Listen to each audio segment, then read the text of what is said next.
തൊഴിലാളി സംഘടനകളെ നിർവീര്യവും നിശബ്ദവുമാക്കുന്ന കേന്ദ്ര നയം തന്നെയാണ് ഇടതു സർക്കാരും കേരളത്തിൽ നടപ്പിലാക്കുന്നതെന്നും സർക്കാരിന്റെ ധാർഷ്ട്യത്തിനു മുമ്പിൽ വഴങ്ങില്ലെന്നും INTUC സംസ്ഥാന പ്രസിഡന്റ് ആർ ചന്ദ്രശേഖരൻ. സർക്കാരിന്റെ തൊഴിലാളി പൊതുജന വിരുദ്ധത AITUC തിരിച്ചറിഞ്ഞത് ശ്ലാഘനീയമാണെന്നും ആർ ചന്ദ്രശേഖരൻ. INTUC സമ്പൂർണ്ണ നേതൃയോഗം ഉദ്ഘാടനം ചെയ്ത് സംസാരിക്കുകയായിരുന്നു അദ്ദേഹം.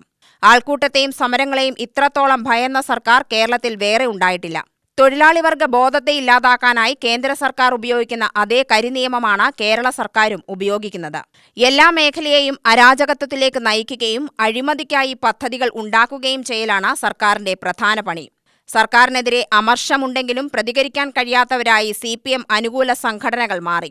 തൊഴിലാളി താൽപര്യമെന്തെന്നും സർക്കാർ വിരുദ്ധതയെന്തെന്നും AITUC തിരിച്ചറിഞ്ഞു. സംയുക്ത സമരത്തെ അടിച്ചമർത്താനാവില്ലെന്നും ചന്ദ്രശേഖരൻ പറഞ്ഞു.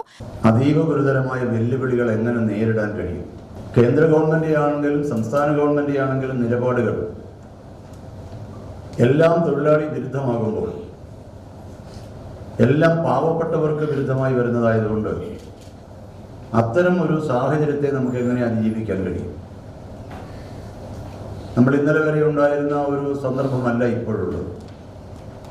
ഇന്ത്യൻ നാഷണൽ കോൺഗ്രസ് രാജ്യമാസകലം ഭരണകൂടങ്ങൾ നടത്തിയിരുന്ന കാലഘട്ടത്തിൽ നിന്ന് വ്യത്യസ്തമായി ഞാനും നിങ്ങളും നമ്മളെല്ലാം വിശ്വസിക്കുന്ന നമ്മുടെ രാഷ്ട്രീയ പ്രസ്ഥാനത്തിന് അധികാരം കുറവുള്ള ഒരു കാലഘട്ടത്തിൽ സംഘടനാപരമായി നമുക്ക് ശക്തി പ്രാപിക്കാൻ കഴിഞ്ഞില്ല എങ്കിൽ ഇന്നത്തെ വെല്ലുവിളികളെ നേരിടാൻ കഴിയാതെ വരും. കുറെ കാലങ്ങളായി നമ്മളിങ്ങനെ ഞങ്ങളുടെ നാട്ടിൽ കൊല്ലത്തൊക്കെ പറയുന്നത് പോലെ വെള്ളത്തിൽ പൂട്ടുക, കൂട്ടത്തിൽ പാടുക, അങ്ങനെയൊക്കെ സമ്പ്രദായത്തിൽ നമ്മളങ്ങ് പോകുമായിരുന്നു. വെള്ളത്തിൽ പൂട്ടുമ്പോൾ ഈ കലപ്പ ഏതുവഴിയൊക്കെ പോയി എന്ന് ആർക്കും കാണാൻ പറ്റത്തില്ല, അല്ലേ ജോഷി? INTUC ജില്ലാ പ്രസിഡന്റ് SK അനന്തകൃഷ്ണൻ അധ്യക്ഷത വഹിച്ചു. KPCC secretary CV Balachandran, INTUC സംസ്ഥാന വൈസ് പ്രസിഡന്റ് K അപ്പു, സംസ്ഥാന സെക്രട്ടറിമാരായ അബ്ദുള്ളക്കുട്ടി, PR സുരേഷ് ബാബു എന്നിവർ സംസാരിച്ചു.